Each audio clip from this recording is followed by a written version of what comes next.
Ad Abano sono arrivati quasi tutti i nuovi bidoni della raccolta differenziata che ripartirà da aprile. Il problema?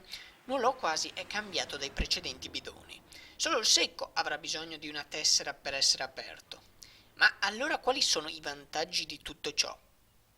Una migliore differenziata? No, di fatto in tutti i bidoni è possibile buttare qualsiasi cosa. Risoluzione del nomadismo dei rifiuti? No, assolutamente. Tasse? Neanche. Allora cosa? Ne abbiamo parlato oggi con il candidato sindaco Emanuele Boccardo. Quello che sicuramente bisogna fare in questo momento è riattivare un dialogo con chi gestisce la raccolta dei nostri rifiuti, perché i disagi per la cittadinanza sono tanti.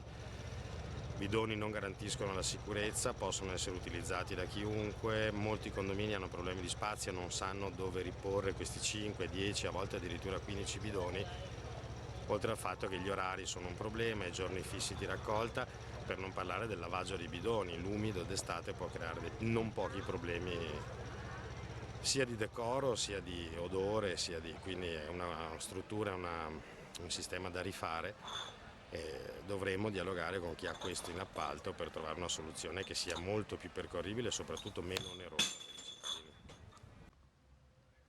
Svicenbar Channel News, Abano Terme.